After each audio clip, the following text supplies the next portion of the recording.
할렐루야, 반갑습니다. 예, 오늘은 특별히 재림주로 오실 예수님을 믿음으로 정말 만나게 되기를 주의 이름으로 축복합니다.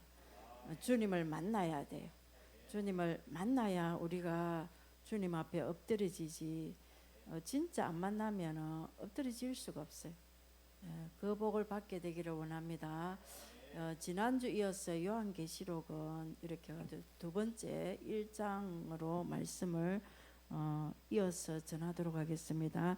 요한계시록 1장 8절에서 17절 좀 많아도 같이 빠른 속도로 좀 한번 읽어보도록 하겠습니다. 주 하나님이 이르시되 나는 알파와 오메가라 이제도 있고 전에도 있었고 장차 올 자요 전능한 자라 하시더라. 나 요한은 너희 형제요 예수의 환난과 나라와 참음에 동참하는 자라. 하나님의 말씀과 예수를 정언하였으므로 말미암아 밤모라 하는 섬에 있었더니 주의 날에 내가 성령에 감동되어 내 뒤에서 나는 나팔 소리 같은 큰 음성을 들으니 이르되 네가 보는 것을 두루마리에 써서 에베소, 스무나, 버가모, 두아디라사데, 빌라델피아, 라오디게아 등 7교회에 보내라 하시기로. 몸을 돌이켜 나에게 말한 음성을 알아보려고 돌이킬 때에 7금 촛대를 보았는데 촛대 사이에 인자 같은 이가 발에 끌리는 옷을 입고 가슴에 금띠를 띠고 털의 희기가 흰 양털 같고 눈 같으며 그의 눈은 불꽃 같고 그의 발은 풀무에 단련한 빛난 주석 같고 그의 음성은 많은 물소리와 같으며 그의 오른손에 7별이 있고 그의 입에서 좌우에 날선 검이 나오고 그 얼굴은 해가 힘있게 비치는 것 같더라. 내가 볼 때에 그의 발 앞에 엎드려져 죽은 자와 같이 되매 그가 오른손을 내게 얹고 이르시되 두려워하지 말라. 나는 처음이요 마지막이니. 자, 살아있는 자라 내가 전에 죽었었노라. 볼지어다 이제 세세토록 살아있어 사망과 음부의 열쇠를 가졌노니.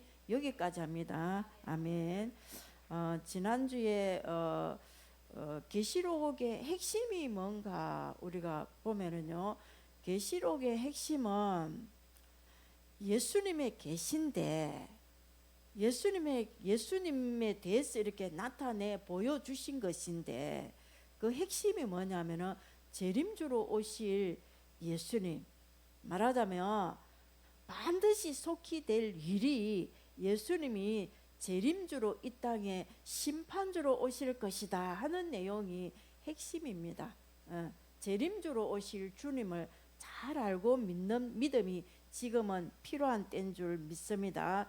그럴 때에 예수님이 오실 때에 오시는 그 징조가 있지요. 말세의 징조가 있는데 그 징조들이 요한계시록에서는 7인으로 나타나고 마태복음 24장이나 누가복음 21장이나 마가복음 13장에서는 그 감람산에서 예수님이 예언하신 그 예언에 잘 나타나고 있습니다.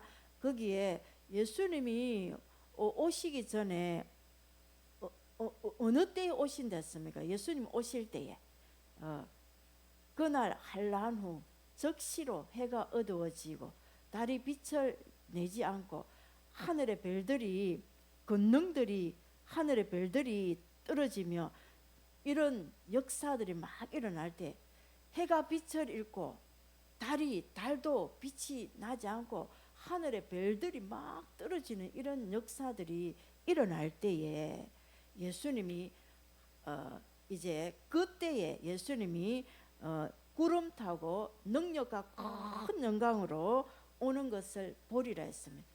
그때 7나팔 그때 부러지지요. 나팔을 부는 것과 함께 천사들을 보내서 예수님의 그 알곡들, 택한 자들, 환란 때에 알곡과 쭉정이를 구별한댔지요.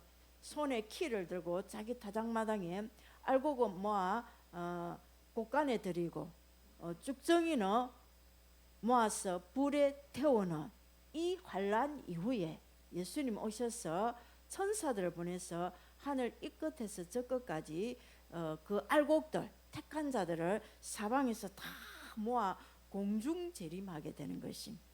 우리는 여기에 들어가는 자로 준비가 되어야 돼요. 어디로? 공중 재림하는 자로 준비가 되어져야 됩니다. 그 준비가 예수님 나팔 불 때에 아이고 진짜 오셨네 하고 그때 준비하면 되겠어요? 지금부터 해야 됩니다. 지금부터 철저하게 준비해야 됩니다. 예, 주님이 다 보고 계십니다. 저 깊은 곳까지 모르는 곳이 없이 다 알고 계시는 주님의 그 빛의 비춤에 똑바로 주님 앞에 딱 세워진 자로, 믿음으로 세워진 자로 축복을 받아야만 공중 재림하실 때에 들리움 받고, 만약에 우리가 이 땅에 살아 있을 때에 재림하시면 그렇게 들리움 되는데, 만약에 우리가 죽은 이후에 오시게 되면 우리가 마지막 내 개인의 종말이 있지 않습니까?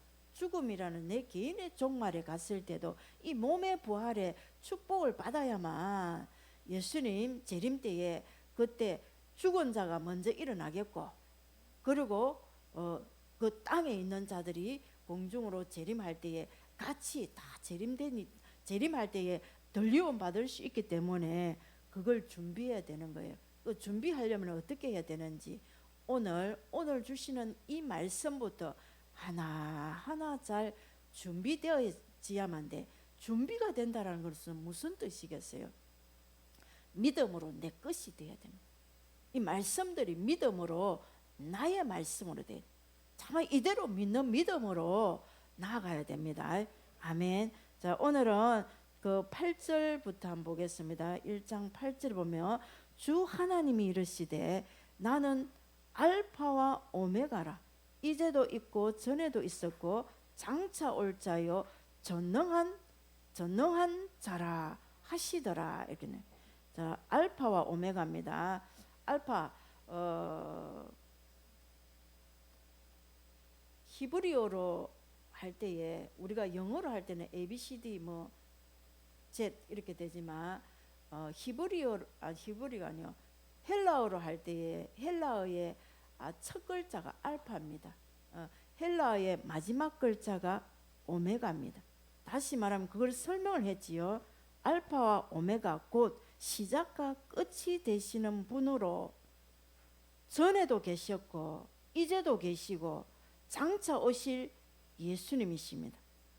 자, 알파로 오신 분은 태초에 하나님과 함께 하셔서 요한복음 1장에 보면 천지를 창조하실 때에 예수님도 창조주, 태초에 천지를 창조하실 때에 창조주 하나님이셨다라는 것입니다.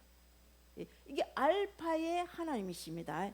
그럼 오메가 마지막에 주님은, 예수님은 중간에 이 땅에 말씀이 육신인데 우리 가운데 오셨지요. 그때는 이 세상을 구원하시기 위해서 오셨습니다. 이 세상을 구원하시기 위해서 오신 예수님은 이 땅에서 예수가 그리스도라는 사실을 사람들에게 막 기적과 이적과 표적과 기사들을 보여주면서 내가 그리스도 맞다, 구약에 예언한 그리스도가 맞다 하고, 그리고 그 예수님이 정말로 인류를 구원하시기 위해서 십자가에서 속죄 제물이 되셔서 피를 흘려 죽어주시고 우리 인간의 모든 죄를 다 짊어지시고 속죄 제물이 되시고 하나님 앞에 화목 제물이 되셨다라는 그 증거로 예수님이 3일 만에 부활하셨지요. 부활하시고 40일 동안 또 제자들에게 계속 말씀으로 견고하게 잘 믿도록 말씀으로 세워놓고, 그리고 성천하셔서 지금은 하나님 우편에 계십니다.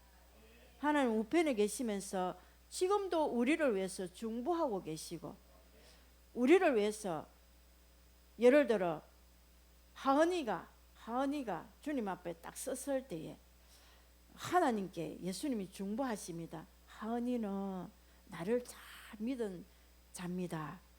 용서해 주세요. 구원해 주세요. 하나님께 이렇게 중보한단 말입니다. 예수님의 이 중보가 없으면 우리는 구원받을 수 없어요. 할렐루야. 오직 예수님의 은혜로 이렇게 구원받을 수 있도록 하고 계시면서 마지막 때 오메가 되시는 마지막이 되시는 그 예수님은 마지막 때는 이 세상을 심판하기 위해서 다시 오실 주님을 말씀하는 것입니다. 오메가 되신 예수님, 알파가 되신 예수님은 창조주 하나님이시다는 것, 그리고 그 예수님은 마지막이시다 말입니다. 오메가시다 말입니다. 그거는 세상 끝날 때에 또 예수님이 다시 심판주로 오셔서 이 세상을 심판하시기 위해서 능력이 하나님으로 오십니다. 그때는 큰 능력과 영광과 권세를 가지고 예수님이 만왕의 왕으로 오십니다. 초림의 주님으로 오신 그 주님과는 정말 다르게 옵니다. 자, 이제는 우리가 예수님을 어떻게 믿고 가야 되느냐 하면 재림의 주님을 꼭 여러분이 만나셔서 믿고 가야 됩니다. 할렐루야. 아멘. 그래서 이 9절에 보니까 요한은 너희 형제여 예수의 환난과 나라와 참음에 동참하는 자라. 하나님의 말씀과 예수를 증언하였으므로 말미암아 반모라 하는 섬에 있었더니, 이렇게. 이 내용은 9절 내용은 사도 요한이 뭐 때문에 반모섬에 있게 됐는지 이유를 잘 설명하고 있습니다. 사도 요한은 우리의 형제라는 것이지요. 예수 믿는 형제들입니다. 오늘 요한계시록은 보면은요, 그 종들에게 보내줍니다. 예수님의 종들에게 보낸 편지이기 때문에 예수님을 잘 믿는 사람들에게 쓰는 내용이기 때문에 너의 형제요, 예수의 환난과 나라와 참음에 동참한 요한입니다. 사도 요한, 예수님의 11제자 중에 사도 요한만 이렇게 순교당하지 아니하고 반모섬에 유배되었다 했지요. 사도 요한도 순교시키려고 했는데 하나님이 얼마나 사도 요한과 강력하게 임마누엘하는 축복을 베풀어 주시고 하나님의 강력한 능력으로 지켜주시고 보호해 주셔서 기름 가마솥에 넣어도 죽지 아니하는, 그 끓는 기름 속에 넣어도 죽지 아니하는 이런 체험을 한 사람이 사도 요한입니다. 그래서 이건 안 되겠다, 죽이려고 해도 안 죽고 그 끓는 기름 속에 들어가서 아이 시원하다고 있으니까, 할렐루야. 우리 이런 체험을 좀 해야 되는데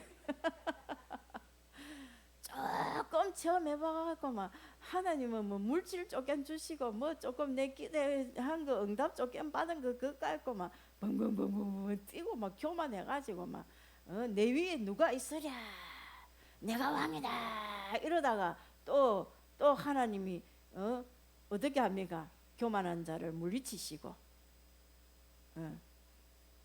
물리치십니다. 교만한 자는 물리치시고 교만한 자는 산산이 흩어지게 하십니다. 그리고 또 회개하고 깨달았고 돌았으면 또 은혜를 입어서 또 하나님 도와주세요 이러는, 아주 믿음도 작으면서 많은 척하고 영성도 아주 작으면서 많은 척하고 이런 우리 이 성경을 보면 볼수록요, 우리는 아주 미말에 정말 구원을 받았어도 아주 조그만한 체험의 은혜로 하나님 앞에 이렇게 선 거예요. 저와 여러분이. 이것도 얼마나 감사하고 계속 감사하고 나가면서 무엇을 해야 되느냐, 정말 재림주로 오시기 전에 그 환난에서 우리가 알곡이 될 수 있도록 계속 준비되어져야 됩니다. 환란의 체에 이렇게 흔들었을 때에, 환란의 체에 흔들었을 때에 정말 알곡이 되어서 주님의 곳간에 들어갈 수 있는 그런 준비된 자가 되어야 되지 않겠습니까? 근데 조금 바람 불면 확 다 날아가잖아요. 예. 다 날아갑니다. 제가 목회를 해보니까 조금 어려움이 오면 사람들이 교회 안 옵니다. 못 견딥니다. 도망 다 갑니다. 이런 거 하나만 봐도 얼마나 우리가 하나님 앞에 정말 바르게 이제 말씀으로 오늘 주시는 이 말씀부터 내가 믿어서 준비가 되어야 될지 한번 깊이 생각을 해봐야 되리라 봅니다. 그래, 이 요한은 뭐 때문에 이 밤모섬에 들어오게 됐는지 그 이유를 말씀하고 있지요. 예수님의 환난과 나라와 참음에 동참한 이것으로 인해 가지고 하나님의 말씀과 예수를 정언한 것, 이것 때문에 밤모섬에 유배되었다라고 말씀하고 있지요. 자, 무엇을 하다가 하나님의 말씀과 예수님 전하다가 그때 당시 도미티안 황제가 그때 로마의 황제 보고 주라고 믿고 섬기라고 했습니다. 예수가 주가 아니다. 내가 주다. 나를 주라고 믿고 섬기라. 이렇게 할 때에 예수 이름에 배반하지 아니하고 예수님을 끝까지 주로 믿고 섬기는 이 일 때문에 지금 밤모섬에 유배로 온 거예요. 유배로 왔는데 10절에 한번 봅니다. 주님의 날, 주의 날에 내가 성령에 감동되어서 내 뒤에 나는 나팔 소리 같은 큰 음성을 듣게 됩니다. 자, 사도 요한이 주님의 날, 오늘과 같은 이런 주일날에 자, 구약시대 때는 안식일이 중요했지만 예수님 오시고 난 이후에는 부활 이후 첫날인 주일날이 중요합니다. 이런 거 물어보면 답할 줄 알아야 돼. 예. 이 주일날, 사도 요한도 보니까 주일날에 성령의 감동이 되었습니다. 성령의 막 뭔가 감동의 역사가 있는데 무슨 역사가 있었냐면 자기 뒤에서 뭔가 이렇게 나팔 소리 같은 큰 음성이 들려옵니다. 음성이 들려오는데, 그리고 한번 봐보세요. 그 뒤에 13절 한번 봅니다. 아니, 지금 12절 봐봅니다. 12절에 보니까 그 음성을 듣고 몸을 돌이켜 나에게 말한 음성을 알아보려고 이렇게 탁 돌이키는데 보니까 7 금촛대가 보입니다. 7 금촛대는 어떤 거예요? 자, 요런 겁니다. 제가 그림을 그릴게요. 요렇게 내가 가운데 하나 딱 해갖고 밑에 이렇게 금으로 만든 7 금촛대 있지요. 그 촛대 사이에 누가 보입니다. 말하는 그 사람이 보입니다. 그 촛대 사이를 몸을 돌이켜 나에게 말한 음성을 알아보려고 돌이킬 때 7 금촛대가 보이고, 그리고 13절에 보니까 금촛대 사이에 인자 같은 이가 발에 끌리는 옷을 입고 가슴에 금띠를 띠고 쭉 그 예수님이 재림주로 나타나신 예수님이 보입니다. 금촛대 사이에.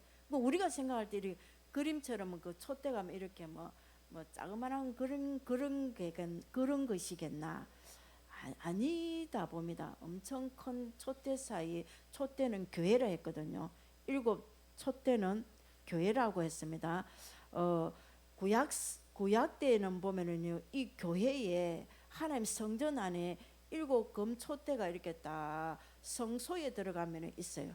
그 성소의 빛은 오직 금촛대에서 나오는 빛 외에는 다른 빛이 없습니다. 그래서 이 7 금촛대를 또한 성령이라고도 합니다. 성령의 빛으로 이렇게 성전 안에서는 성령의 빛으로 비춰주는 이 빛의 조명을 받아야 된다는 거예요. 이 성령의 빛에 다른 것의 조명을 받으면 안 된다는 거예요. 오직 성령의 빛의 조명을 받아야 되는 이 성전 안에 7 금촛대가 상징적으로 구약시대 때에 있었던 거예요. 근데 우리는 성령의 조명을 안 받습니다. 오늘 사도 요한도 보니까 성령의 감동으로 뭔가 소리를 탁 들었어. 뒤를 탁 돌아보니까 7 금초대가 있고 그 금초대 사이로 재림의 예수님이 나타나셨습니다. 할렐루야. 오늘 재림의 예수님을 만나게 되기를 주의 이름으로 축복하고 선포합니다. 재림의 예수님을 꼭 믿음으로 만나셔야 됩니다. 이 사도 요한처럼 이렇게 만날 수 있는 우리는 영성은 없지만 성경을 보면서 성경을 믿으면서 그대로 믿는 믿음으로 만나면 됩니다. 할렐루야. 그렇게 성령에 감동되어서 우리는 조명을 받아야 되는데 저와 여러분을 한번 봐보세요. 늘 뭔가 모르는 사람의 말에 조명을 엄청 받습니다. 미혹의 영이 엄청 역사하는 이 시대에 거짓 선지자들이 많이 일어날 것이라지. 사람의 말에 뭔가 미혹받는 감동받는 이런 일이 없게 되기를 주의 이름으로 축복하고 선포합니다. 자, 성령의 감동을 받을 수 있도록 하나님 앞에 기도했어요. 이게 내 삶에 그대로 이루어질 수 있도록 이거를 만들어내야 됩니다. 믿음으로 만들어내야 됩니다. 할렐루야. 뭔가 좀 세상적인 어떤 유혹이 올 때에 거기에 감동되지 않도록요, 이거를 내가 만들어내야 됩니다. 끊어내야 됩니다. 지금까지 끌려왔던 모든 것에서 다 끊어내야 됩니다. 절대로 이제 아니하리라 딱 하고 딱 결단했으면 뒤도 돌아보지 마세요. 뒤도 돌아보지 마세요. 그렇지 아니하면 이 신부로 준비되기 어렵습니다. 알곡이 되기가 어렵습니다. 이기는 자의 복을 받기가 어렵습니다. 할렐루야. 아멘. 그래서 사도 요한이 주일날에 성령에 감동되어서 내 뒤에서 나는 이 나팔 소리 같은 큰 음성을 듣습니다. 들어서 말씀을 하시는데 11절에 보니까 뭐라고 말씀하시느냐면 이러되 네가 보는 것을 두루마리에 써서 에베소, 스무나, 버가모, 두아디라, 사데, 빌라델피아, 라오디게아 7 교회에 이거를 써서 보내라는 거예요. 그러면서 음성을 들으면서 몸을 12절에 보니까 돌이켜서 나에게 말한 이 음성을 알아보려고 돌이킬 때에 7 금초대를 보았는데 7 금초대에 대한 의미는 많이 있습니다. 계속적으로 하겠어요. 아까 제가 말한 것은 성령의 조명을 받을 수 있는 빛이다 이랬습니다. 할렐루야. 절대로 다른 것에 조명을 받지 마시기 바랍니다. 이런 성령의 빛에 계속 조명되어야만 우리가 정말로 하나님의 형상으로 바뀌게 되는 거예요. 우리가 예수님의 모습으로 바뀌게 되는 거예요. 사람의 어떤 이런 것에 이제는 더 이상 유혹받지 말아야 됩니다. 우리를 부르셨을 때에 하나님은 우리에 대한 계획이 있습니다. 하나님의 형상을 회복하기를 원하십니다. 예수 그리스도 안에서 예수님의 형상을 회복받기를 원하십니다. 이 형상이 회복되어야만 우리가 예수님 재림하실 때나 우리가 부활의 몸의 영광을 입게 되는 거예요. 그게 성경에 나옵니다. 많은 곳에 있는데 요한일서 3장 2절에 보니까 사랑하는 자들아 우리가 지금은 하나님의 자녀라 장래에 어떻게 될지는 아직 나타나지 아니하였으나 그가 나타나시면 우리가 그와 같을 줄을 안다. 우리가 예수님과 같게 된다라는 거예요. 예수님 나타나실 때에 예수님 재림하실 때에 그의 참모습 그대로 또 한번 보게 될 것이다. 할렐루야. 그 하나님의 형상을 회복받아라는 거예요. 완전히 회복시킬 때는 우리가 부활의 몸의 영광을 입고 주님이 딱 우리를 딱 부활시켜 주셨을 때에 예수님 형상처럼 우리도 바뀌게 되는 거예요. 그러면 그때에 우리도 예수님의 참모습을 그때는 실제 보게 될 줄 믿습니다. 오늘은 믿음으로 예수님 재림주로 오실 예수님을 만나시길 바랍니다. 그리고 빌립보서 3장 21절에는 보면 그가 이렇게 그는 예수님 말하시는 것입니다. 그는 예수님이 만물을 자기에게 복종케 하실 수 있는 자의 역사로 이렇게 나오죠.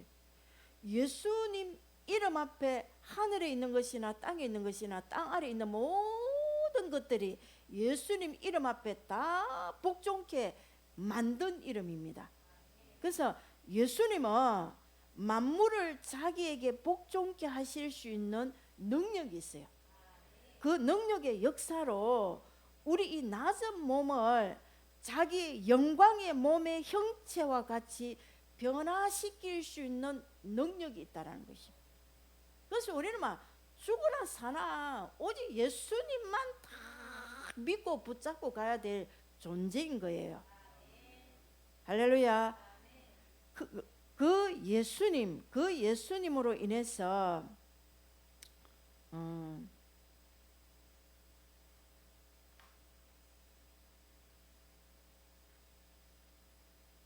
사도 요한이 12절에서 예수님의 음성을 듣고 돌이켜서 7검 촛대를 보았는데 이 7검 촛대에 대한 설명을 제가 조금 전에 드렸지요.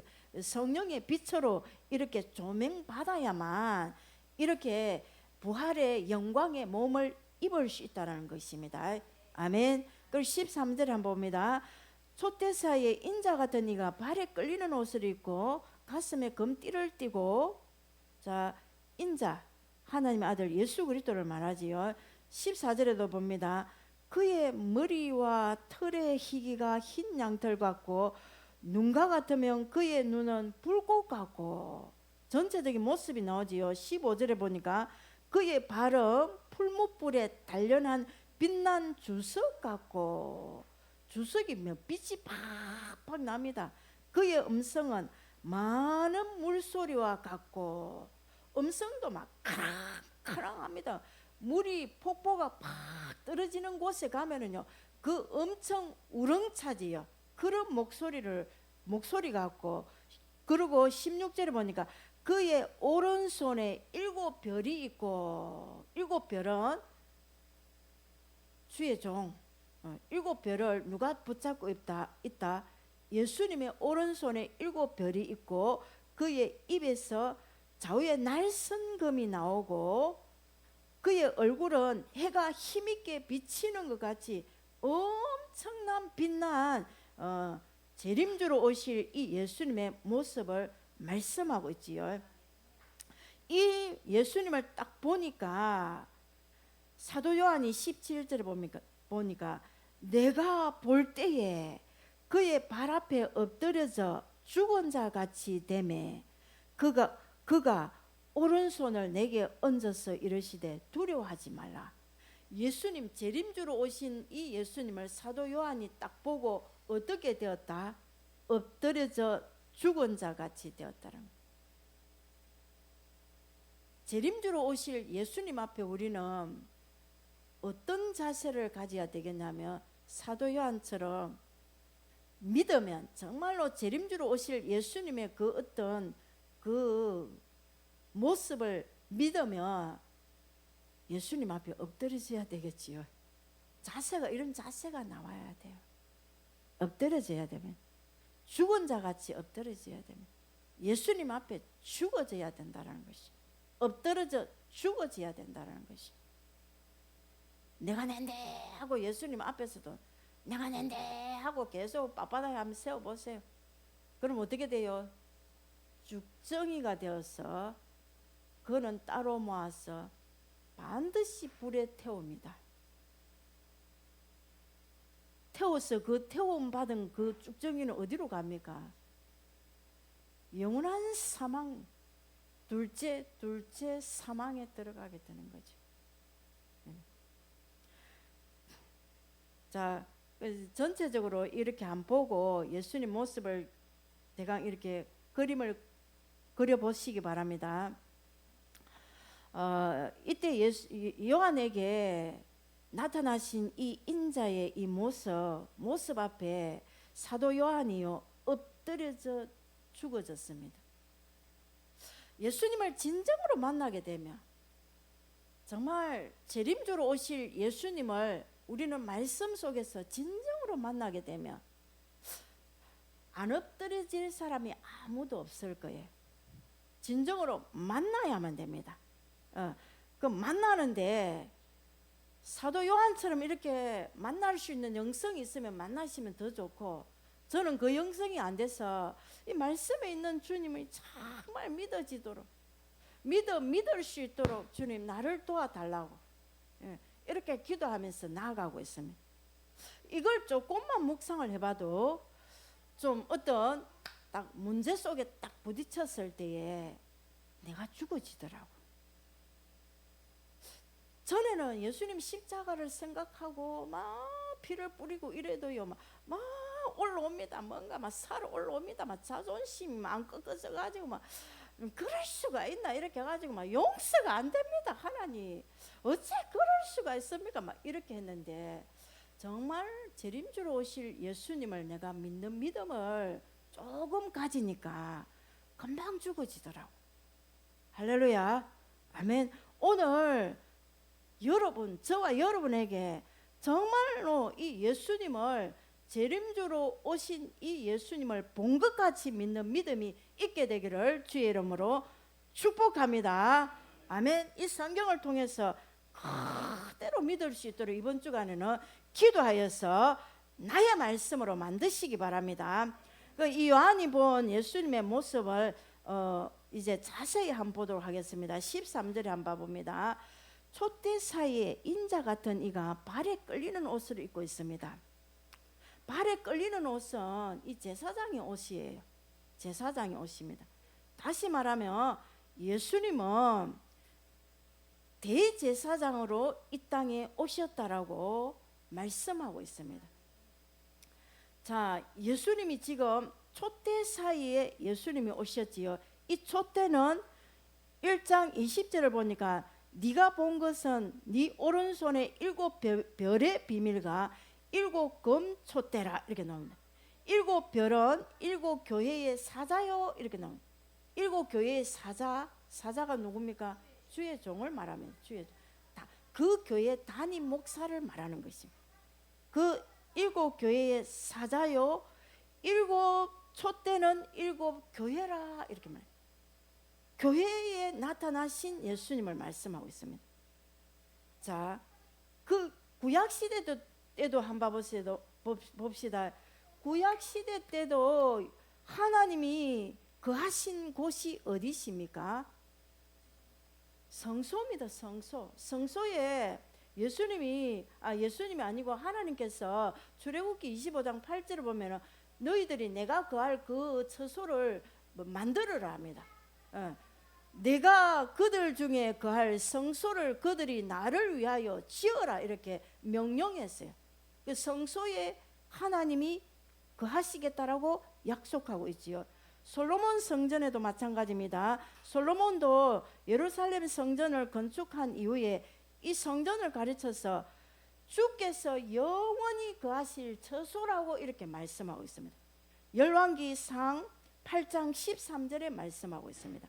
내가 참으로 주를 위하여 계실 전을 건축하였사오니 주께서 영원히 거하실 처소로소이다 이렇게 말. 하박국 선지자도요 오직 여호와는 그 성전에 계신다라고 말씀합니다. 하박국서 2장 20절 보니까 오직 여호와는 그 성전에 계시니 온 땅은 그 앞에서 잠잠할지니라.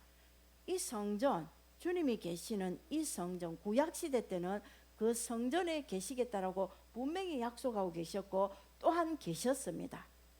그리고 지금은 예수님 오신 이후에는 교회에 계십니다. 교회 안에 계십니다. 그 말씀이 예수님 어디에 주셨어요? 마태복음 16장에 줍니다. 베드로가 주님에 대한 고백을 정확하게 합니다. 사람들이 나를 누구라 하느냐 이렇게 물어보니까 더러는 세례 요한 또한 엘리야 같은 선지자 중에 한 사람이라고 이렇게 말합니다. 이렇게 말하니까 예수님이 그러면 제자들 너희들은 나를 누구라 말하느냐 이렇게 하니까 그때 베드로가 정확하게 예수님은 나의 주인이시요 살아계신 하나님이시고 그리스도십니다. 정확하게 주는 그리스도시요 살아계신 하나님의 아들이십니다. 이렇게 신앙 고백하니까 그 신앙 고백의 터 위에 이를 알게 한 것은 네 혈육으로 네 생각으로 안 것이 아니고 하늘에 계신 내 아버지께서 알게 주셨다. 바요나 시몬아 네가 복이 있다. 그래서 이 반석 위에 이 신앙 고백 위에 내 교회를 세우리니 엄부의 권세가 이기지 못하리라. 분명히 교회가 세워질 것을 말씀했습니다. 지금도 동일하게 이 말씀이 성취되고 있습니다. 누구든지 예수님을 그리스도로 고백하고 살아계신 하나님의 아들로 나의 주인으로 고백하며 그 반석 위에 교회가 세워지는 거예요.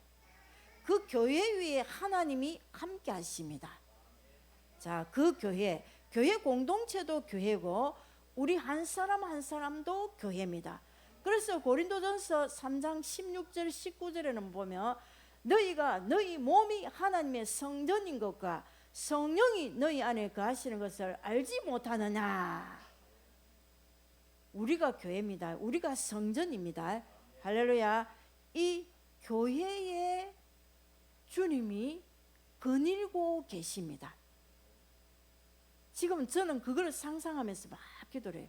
예수님이 교회 사이를 막 촛대 사이를 거니시면서 아주 세밀하신 곳 깊은 곳까지 주님이 관여해 주시고 성령으로 만져주시고 터치해 주실 주님을 기대하면서 기도합니다. 만져주시도록. 할렐루야. 아멘. 이렇게 이 교회가 신약시대 때는 이 교회가 그만큼 중요합니다. 이 교회만이 유일하게 방주 역할을 할 수 있어요. 이 지금 마지막 때를 준비하여 그들이 방주에 들어와서 교회에 들어와서 구원을 받을 수 있고 재림 때에 정말 알곡으로 준비되는 곳이 교회입니다. 할렐루야. 이 교회를 주님께서는 예수님께서는 뭐라 말씀하시냐면 내 몸이다 이렇게 말.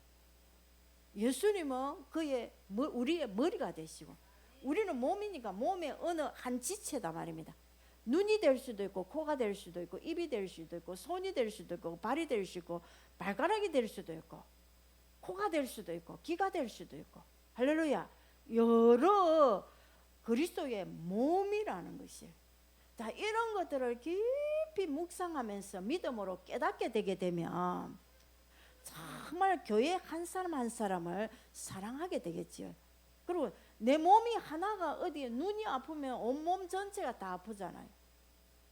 그래서 이 바울은 이 비밀을 다 깨달았다는 거예요. 그래서 에베소서 1장 23절에는 교회는 그의 몸이니 만물 안에서 만물을 충만케 하시는 이에 충만합니다. 이렇게 말씀하고 있고 이 교회에 대한 비밀을 깊이 깨달은 바울은 이제 바울이 살아있는 동안 자기는 어떻게 하겠다고 말씀하느냐면 골로새서 1장 24절에 보니까 나는 이제 너희를 위하여 받는 괴로움을 기뻐하고 그리스도의 남은 고난을 그의 몸된 교회를 위하여서 내 육체를 채우겠다 합니다.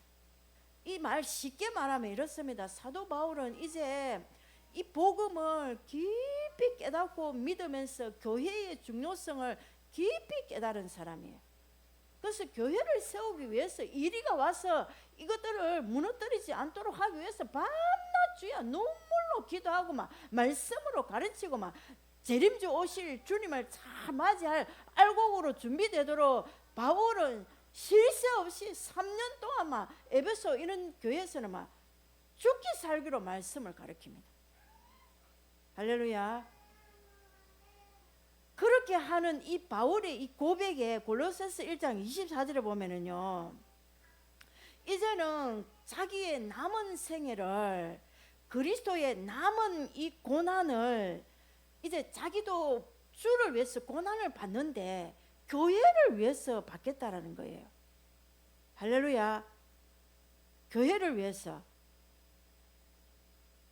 이런 생각이 조금이라도 있으면 다 옆에 교회들을 자꾸 세우는데 애를 쓰세요. 저는 조금 깨달았는데도 초신자 때에 제가 예수님을 인격적으로 딱 만나고 난 이후에 저는 정말로 내 사비를 다 들였어. 교회 가면 새신자 오면 딱 그 옆에 앉았어요. 그 옆에 딱 앉아서 도와줬어. 그 누가 목사님이 시켜서 한 거 아니에요. 주님 은혜로 이 사람을 도우고 싶은 내 마음이 간절함이 있는 게라. 내가 막 전도를 잘 못하니까 내가 교회 가서 이런 거라도 헌신을 해야 안 되겠나, 이런 것을 해서 내가 주를 위해서 살아야 되지 않겠나, 이런 마음이었어요. 이런 게 목사님들 눈에 띄는 거지요. 딱 다르다는 게 눈에 띄는 거지요. 그러니까 제가 1년 안 돼서 순장을 맡았습니다. 거기는 구역장이 순장이거든요. 그럼 1년 그 이후에 또 순장 맡고 난 뒤 1년 이후에 새가족 양육을 딱 하도록 하시더라고요. 우리는 주님은 다 보고 계시는 것이 여러분 눈에 안 보이니까 그냥 내 마음대로 눈에 안 보이면 안 보이는 대로만 내가 하고 싶은 대로 다 하고 살잖아요. 성령의 조명이 없습니다. 사람 눈도 딱 보고 있습니다. 주의 종들도 이 사람 어떻게 하는가 탁탁 다 보고 있습니다. 이 사람은 쓸 수 있겠나 없겠나 딱딱 점검하고 있습니다. 이 정도밖에 못 맡기겠다, 이 이후로는 이 이상 더 못 맡기겠다 싶으면 딱 안 맡깁니다. 다 보고 있어요. 보고 있어요. 사람 눈에도 우리가 띄어야 되고 하나님 눈에도 띄어야 되지만 사람 눈에도 딱 띄게 해야 됩니다. 내 믿음이 사단도 보고 있고 사람도 보고 있고 하나님도 보고 계시는 거예요. 새 가족이 오면 다 관심을 가지고 신경을 쓰고 그 사람 전화번호 다 따가지고 주일날 교회 오세요 하고 전화도 하고 이렇게 해야 되는데 전부 이거 지금 내가 다 하고 있어요.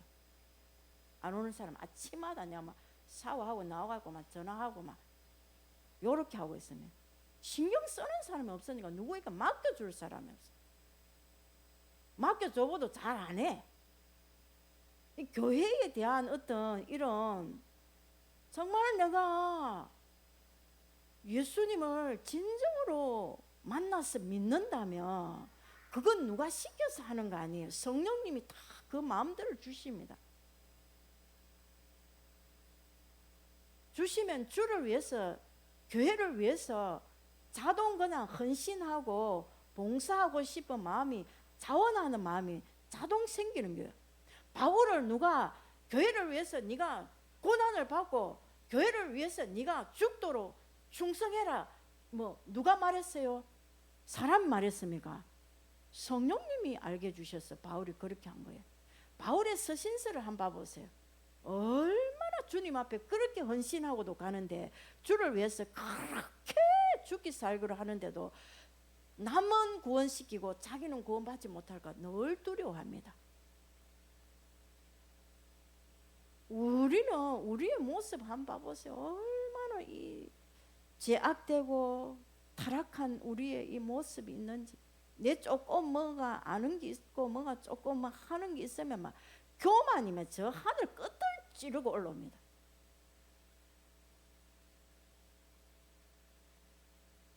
저는 사람 보고 신앙생활 안 합니다. 나를 잡고 있는 주님 보고 내가 신앙생활 합니다. 주님 보고 사역합니다. 이게 미미하지만 이를 위해서 자꾸 애를 쓰고 노력하면서 가는 거예요. 성경에 맞는지 안 맞는지 점검을 해보면서 성령의 조명을 비추어가면서 내가 이런 게 니도 그렇게 해라 이렇게 하니까 막 이게 또 나중에 파장이 막 어마어마하게 안 좋게 역사를 하더라고. 지금은 그렇게 안 해. 내가 요렇게 하니까 나는 요렇게 하는데 사람들이 왜 저렇게 할까, 이런 거에 대한 불만이 굉장히 많았거든. 초창기 목회할 때 왜 저럴까 왜 저럴까 이해가 안 갔었잖아. 그 말은 다시 말하면 내가 이렇게 하니까 니도 그렇게 해야 돼 이런 거거든요. 아닐 수도 있다.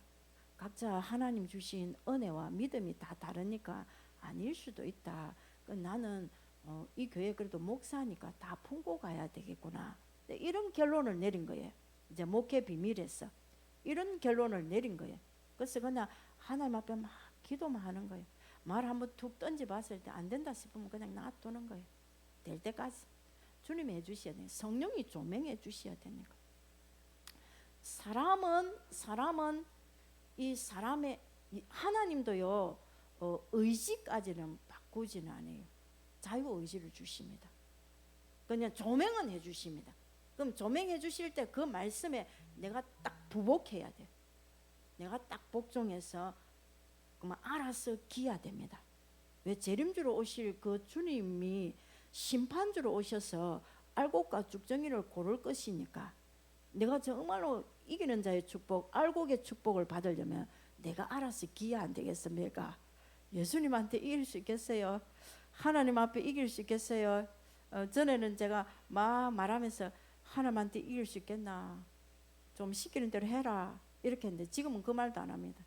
그냥 성령님이 전적으로 역사해 주실 때까지 그냥 저도 인내하면서 가는 거예요. 그러면서 나도 훈련 받는 겁니다. 내 자신도 훈련 받고. 할렐루야. 그 예수님이 사도 요한이 본 예수님 인자가 발에 끌리는 옷을 입고 무슨 옷이에요? 이게 제사장의 옷입니다. 서신서의 여러 곳에서 이렇게 예수님은 우리의 영원한 대제사장이라고 말씀하고 있는데 특히 히브리서에 보면 잘 나타나고 있습니다. 히브리서 4장 14절에서 15절에 보니까 그러므로 우리에게 큰 대제사장이 계시니 성전하신 이 있고 하나님의 아들 예수시라. 우리가 믿는 도리를 굳게 잡을지어다. 예수님이 대제사장이시기 때문에 예수님을 굳게 잘 믿고 가야 됩니다. 예수님 외에 다른 거 믿고 가면 안 된다라는 말씀이 여기도 있지요. 15절에는 보니까 우리에게 있는 대제사장은 우리의 연약함을 동정하지 못하실 이가 아니요 모든 일에 우리와 똑같이 시험을 받으신 이로되 죄는 없으시니라. 아멘. 대제사장이 죄가 있으면 제사함 받을 수 있는 능력이 있겠습니까? 없으니까 대제사장은 죄가 없습니다. 대제사장. 할렐루야. 예수님은 아론의 반차를 쫓지 아니하고 멜기세덱의 반차를 쫓아오신 분입니다. 그 말은 아무런 죄가 없이 자신이거나 하나님 앞에 맹세해서 몸을 단번에 드려서 우리를 위한 완전한 속죄 제사로 드려주신 거예요. 그것이 멜기세덱의 반차를 쫓아오신 예수님이십니다. 그 예수님은 영원한 대제사장이 되신 줄 믿으시기 바랍니다. 아멘. 그리고 가슴에는 금띠를 띄어야 되지요. 금띠, 가슴에 금띠를 띄고 있습니다. 금띠를 띄고 있는 이 모습은 예수님은 재림주로 오시면 만왕의 왕권을 가지고 오신다라는 것입니다. 초림주로 오셔서 예수님이 사단의 머리를 깨뜨렸습니다. 그때도 만왕의 왕이셨지만 이제 재림주로 오실 때는 어마어마한 왕적 권세를 가지고 오십니다. 할렐루야. 그리고 14절에는 봅니다. 그의 머리와 털의 희기가 흰 양털 같고 눈 같다 했습니다. 하얗다. 머리도 하얗고 이 눈썹도 하얗고 이 모든 것이 하얗고 검은 부분이 하나도 없다라는 것입니다. 그 말이 무슨 말이냐면은 예수님은 아무런 죄가 없는 분이시다. 깨끗하신 분이시다라는 것입니다. 그래서 그 깨끗하신 분이 그분의 눈은 불꽃 같다 합니다. 불꽃 같은 눈으로 팍 오신 거예요. 오실 거예요. 아멘. 불꽃 같은 눈, 이 말은 한번 생각해 봅시다. 불꽃 같은 눈으로만 딱 보고 있으면 우리의 모든 행동과 마음 깊은 곳, 엄밀한 곳까지도 다 알고 계시는 예수님으로 오신다는. 그리고 예수님 초림 때도 다 알고 계셨습니다.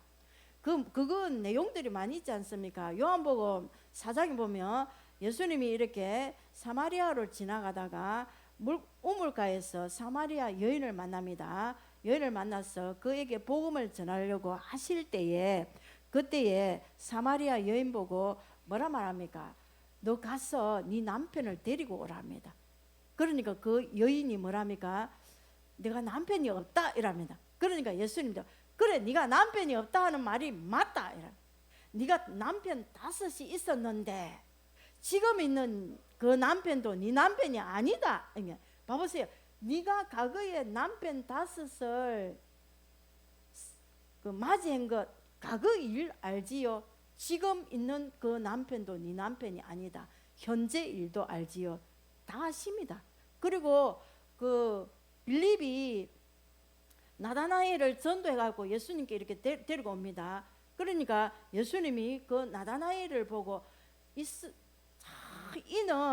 이는 참 이스라엘이다 이렇게 하면 간사함이 없다 이렇게 말합니다. 다 알고 계시죠? 그리고 그 이후에도 한번 봐보세요. 베드로가 예수님 십자가에 못 박히시기 조금 전에 베드로가 다른 사람들은 부인해도 나는 절대로 맹세하면서 주를 부인하지 않겠다니까 예수님 다 알고 계십니다. 3번 부인할 것을 다 알고 계십니다. 아니다, 네가 다 울기 전에 3번 나를 부인할 것이다 말씀하지 않습니다. 이게 다 알고 계시는 불꽃 같은 눈동자를 가지신 재림주로 오신다라는 것입니다. 그 주님 앞에 우리는 속일 자가 아무도 없다라는 것입니다. 15절 한번 봐봅니다. 그의 발은 풀무에 단련한 주석 같고, 풀무에 단련한 주석 같고, 주석은 뭐 이렇게 좀 단단한 쇠 종류지요. 이게 막 빛이 반짝반짝 단련되어 있다는 것입니다. 단련되어 있으니까 단련되어 있는 그 능력, 그 권세로 심판주로 오신다는 것입니다. 할렐루야. 심판하시는 강력한 권세를 가지고 단련한 발로 오니까 행동으로 심판하게 될 것이라는 것이죠. 아멘. 이런 내용들이 예수님이 초림으로 오셨을 때도 요한복음 5장 27절에도 또 인자됨을 인하여 심판하는 권세를 주셨느니라 이렇게 말합니다. 예수님 자기에게 심판하는 권세를 하나님이 주셨다라고 말씀하고 있습니다. 그리고 요한계시록 14장에도 보면은요, 요한계시록 14장은 한번 성경이 그 가까이 있으니까 한번 열어보세요. 14장은 예수님이 이제 재림주로 오신 모습입니다. 오셔서 14장에 거기 보면 예수님께서 구름 타고 강림하셔서 이제 곡식은 거두어서 알곡으로 이렇게 모으고 곡간에 드리고, 그리고 이어서 무엇을 하시냐면 심판하십니다. 심판하시는데 포도송이를 거두어서 진노의 포도주 틀에 던지는 장면이 14장에 쭉 나옵니다. 그리고 이어서요, 예수님이 강림하셔서 이 마귀 사단을 철장건세로 다스려서 완전히 짓밟아 멸망하실 것을 말씀하고 있습니다. 할렐루야. 아멘. 이 예수님이 풀무에 단련한 그의 발이 풀무불에 단련한 빛난 주석과 같이 오셔서 심판하는 이 권세로 오셔서 반드시 재림주로 오시면 심판한다라는 것입니다. 어떻게 심판한다고요? 알곡과 죽정이를 반드시 심판하고 그 사단, 마귀라고도 하고 용이라고도 하는 그 마귀들도 철장 권세를 가지고 완전히 가두어 버립니다. 그때는 심판주로 오셔서 그런 엄청난 권세를 가지고 오신다라는 것을 말씀하고 있고, 그리고 그 뒤에 보니까 그의 음성은 많은 물소리와 같으며 이렇게 나오지요. 예수님의 그 음성이 폭포가 흐르는 데 가도 물소리 엄청 큽니다. 또 아니면 비가 많이 홍수가 막 쏟아질 때에 그 물소리 엄청나게 크지요. 그처럼 예수님의 음성이 두려운 음성으로 들린다라는 것입니다.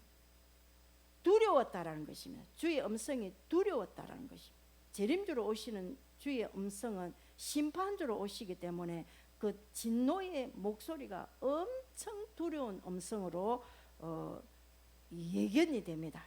할렐루야. 그리고 16절에 한번 보세요. 그의 오른손에 7별이 있고 그의 입에는 좌우에 날선금이 나오고 그의 얼굴은 해가 힘있게 비치는 것 같더라. 이러면 7별은 아까 말씀드렸고 그의 입에 좌우에 날선금이 나온다 했습니다. 금이 나온다라는 것입니다. 자, 말씀이 나온다는 말씀으로 심판하신다라는 것이죠. 자, 그 내용들이 예수님 오셔서 우리에게 주신 말씀도 있습니다. 요한복음 12장 48절에 보면 나를 저버리고 내 말을 받지 아니하는 자는 심판할 이가 있으니 곧 나의 한 그 말이 마지막 날에 저를 심판하시리라. 이렇게 무엇이 심판한다고요? 말씀으로 심판한다는 것이죠. 예수님 오시면 절대로 예수님 그냥 얼굴 좀 잘생긴 거 보고 다윗은 얼굴이 잘생겼어 그래 알고 얼굴이 못생긴 누구는 죽정이 이게 아니고 자의로 심판하는 것이 아니고 말씀으로 말씀하신 그 말씀에 근거해서 심판한다라는 것입니다. 안 주신 말씀을 갖고는 심판하지 않습니다. 우리에게 다 주신 말씀들이 있습니다. 그래서 창세기로부터 요한계시록에까지 주신 말씀, 그 말씀으로 반드시 심판하실 것이라고 말씀하고 있는 것입니다. 그대로 실천한다는 거예요. 근데 나는 성경 말씀 몰랐는데요. 그건 네 탓이야. 네가 알려고 안 했잖아. 네가 알려고 안 한 그건 네 탓이지. 남 핑계 대면 안 돼. 목사님이 안 가르쳐 줬어요. 그런 말도 할 핑계가 없습니다. 내가 알도록 성경 66권 여러분에게 각자 다 주셨지 않습니까? 할렐루야 아멘. 이 말씀으로 심판한다라는 것입니다. 그래서 우리가 말씀에 근거해서 우리의 모든 행위를 하도록 하고 주님은 불꽃 같은 눈동자로 은밀한 것도 다 보고 심판하시는 분이시기 때문에 우리 마음의 깊은 곳에도 이 말씀의 잣대를 딱 대서 내가 용서하지 못하는 거 있으면 주의 성령의 능력을 힘입어서 용서하도록 하세요. 그 말씀대로 할렐루야 중심으로 용서해야 된다 안 했습니까? 그리고 그 얼굴은 해가 힘있게 비치는 것 같더라. 이렇게 예수님 얼굴이 해가 힘있게 비치는 것 같지만 확 빛이 엄청나게 난 것으로 봤다라는 것입니다. 자, 사도 요한은 예수님 공생의 당시 때도 부활의 주님의 얼굴을 봤습니다. 어디서? 베나산에서 올라갔어. 요한, 야고보, 베드로 이 세 사람은 예수님의 그 부활의 얼굴의 모습을 그때도요 그렇게 표현하고 있어요. 정말 해같이 빛나는 얼굴로 봤다라고 말씀하고 있습니다. 그때는 사도 요한이 그 얼굴을 보고 팍 납작 엎드려져서 죽은 자 같이 이렇게 엎드려졌습니까? 아니었어요. 그리고 예수님 부활할 때 부활의 모습도 다 올라가는 모습 다 봤습니다. 그때도 엎드려지지 않았습니다. 그러나 재림주로 오실 그 주님을 이렇게 보여주셨을 때는 이 사도 요한이 납작 엎드려졌다는 것입니다. 엎드려질지어다 예수 이름으로. 뭐가 그리 잘났어요? 잘난 것이 있습니까? 잘난 것이 없어서 나는 예수 믿어요. 나 예수 안 믿으면 나는 영원한 멸망으로 갈 것을 내가 알기 때문에 나 예수님이 꼭 필요한 사람이기 때문에 예수님을 믿는데 이제 예수를 믿는 믿음을 시작했으면 자 고백을 했습니다. 베드로처럼 주는 그리스도시요 살아계신 하나님의 아들이시라고 고백하고 그래 그 주님의 말씀들을 주일 되면 날마다 듣습니다. 이 말씀을 들어서 순종할 수 있도록 기도하여서 성령을 힘입어서 살도록 애를 쓰고 갑니다. 우리가 가는 중에 이제 재림의 주님을 꼭 믿음으로 만나게 되기를 주의 이름으로 축복하고 선포합니다. 그렇게 되면 사도 요한처럼 이렇게 엄청난 재림주로 오실 그 영광과 만왕의 왕권의 권세와 만주의 주의 권세와 그 얼굴이 정말 해가 힘있게 비치는 같이 비춰주시는 그 예수님의 모습을 보고 압도되어서 엎드러지는 이 역사가 일어나야만 우리가 재림의 주님을 맞을 수 있는 준비의 시작이 되는 거예요. 성경을 보면 모든 곳에 하나님이 어떤 하나님인지 먼저 말씀하시고 시작합니다. 자, 재림의 주님이 어떤 재림의 주님의 모습인지 1장에서 이렇게 사도 요한에게 보여주시고 시작한 거예요. 창세기, 우리 성경에 딱 들어가면 창세기 1장 1절에 태초에 말씀이 계시니라. 창조주 하나님, 태초에 말씀이 계시니라는. 이 하나님이 천지를 창조하시니라. 이렇게 창조주 하나님을 딱 나타내지 않습니까? 모세에게도 한번 보세요. 스스로 계시는 하나님이시라고 딱 나타내 보여주십니다. 재림주를 맞이할 저와 여러분에게 재림의 주님을 알고 믿고 그 앞에 요한처럼 엎드려져 죽은 자같이 탁 납작 엎드려져야 돼요. 그렇게 되면 이제 주님 말씀하옵소서. 내가 정말로 듣겠습니다. 정말로 내가 주님 앞에 이제는 엎드려진 자입니다. 죽은 자입니다. 이렇게 돼야 알곡으로 준비되지 그전에는 안 돼요. 그 1장이 안 되면 2장 넘어가면 안 됩니다. 자, 교회들에게 주신 말씀들은 이기는 자에게 이 복을 받는다라고 말씀하고 있는데 2장을 넘어갈 수가 없어요. 이번 주 중에 정말 이 요한이 만난 재림주의 그 모습을 계속 여러분이 성경을 읽으시면서 그 말씀대로 내가 믿어 재림의 주님을 믿도록 기도하셔서 주님 앞에 그 믿는 증거가 어떻게 나온다 했어요? 예수님을 재림주로 진짜 내가 믿는다면 엎드러져야 되지. 죽은 자같이 엎드러져야 되지. 죽은 자같이 엎드러지는 사람은 죽은 자가 자꾸 말을 할 말이 있겠어요? 하고 예, 아멘, 아멘 이렇게만 하겠지요. 그리고 이 1장에 중요한 내용이 하나 더 있습니다. 그 예수님의 오른손에 7별을 붙잡고 있습니다. 예수님의 오른손에 7별을 붙잡고 있지요. 인자의 오른손에 7별이 있습니다. 예수님의 오른손에 7별이 있습니다. 이 7별은 주의 종이라 했습니다. 자, 주의 종의 말에 원래는 이렇게 예수님 손에 딱 붙잡혀 있는 진짜 주의 종이면 그 종의 말에 아멘 해야 됩니까? 안 해야 됩니까? 아멘 해야 됩니다.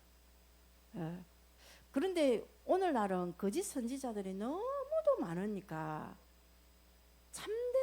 참된 것이 무엇인지, 말씀의 진리가 무엇인지 정말 제대로 깨달을 수 없는 시대가 왔어요. 저 목사도 거짓이 아니겠나? 그러면 거짓이겠다 싶으면 여러분이 주의 종을 위해서 기도해야 돼요. 우리 교회 목사님은 주님의 오른손에 붙잡힌 종이 되게 해달라고. 할렐루야. 그러면 보면 주의 종들도 계속 붙잡혀서 갈 수 있는 사람도 있지만 붙잡혔다 안 잡혔다가, 주님 손에 잡혔다 안 잡혔다가, 주님의 성령의 인도를 받았다가 내 마음대로 했다가, 이런 뜻이지요. 이런 사람들이 많아요. 저도 그 케이스에 나는 들어간다 봐요.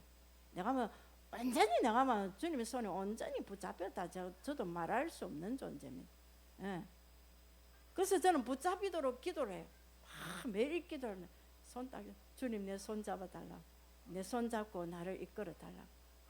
내 힘으로는 목회할 수 있는 힘도 없고 예수님을 잘 섬길 수 있는 힘도 없으면 주님 나를 도와달라고 이렇게 합니다.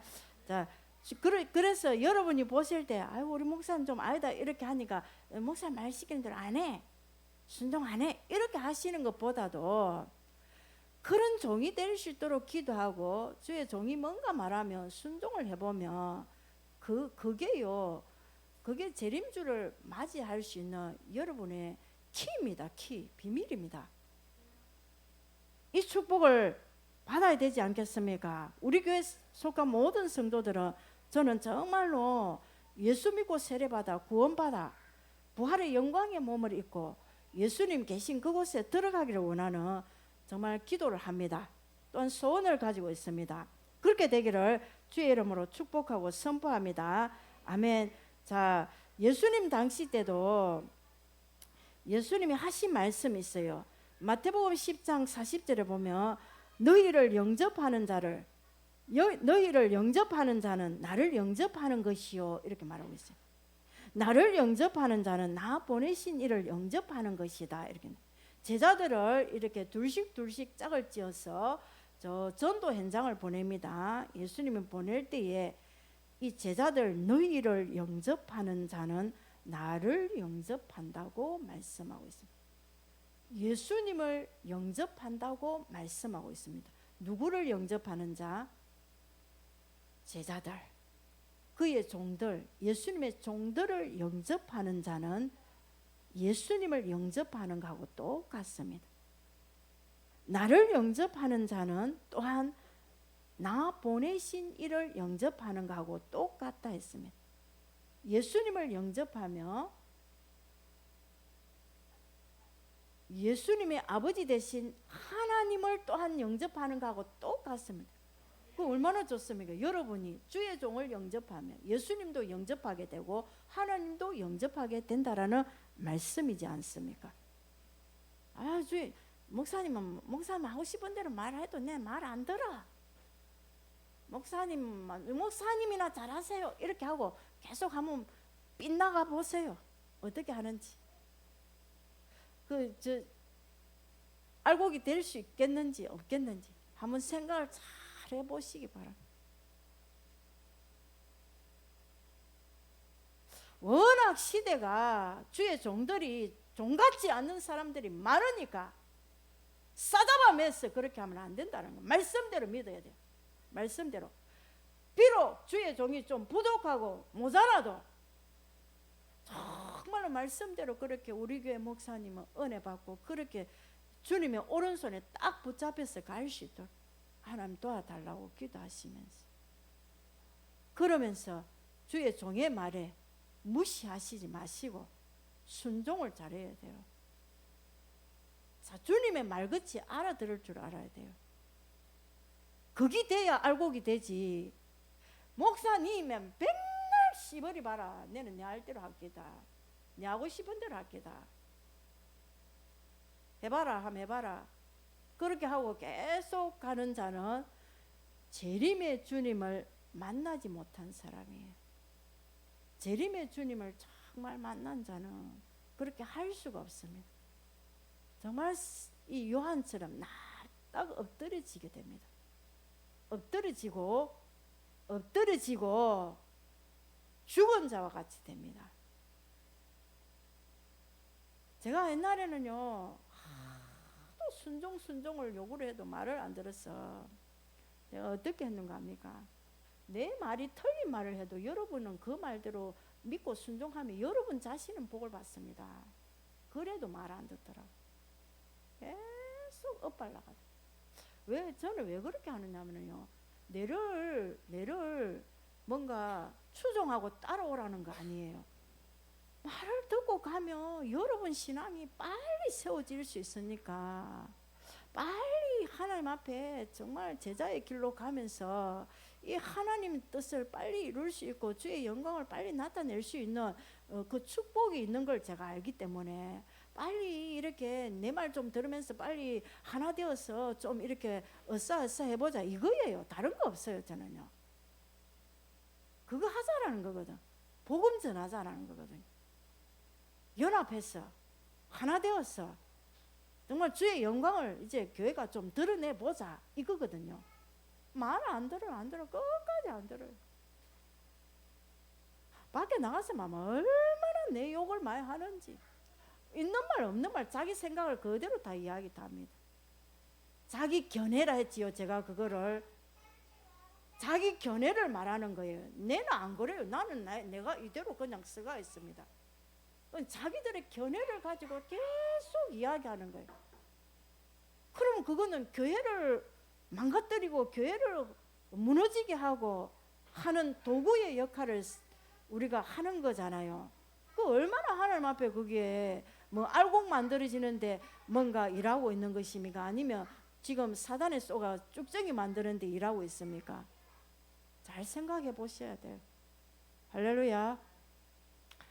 요한이 만난 재림의 주님 모습을 정확하게 여러분 제가 이렇게 설명을 해드렸습니다.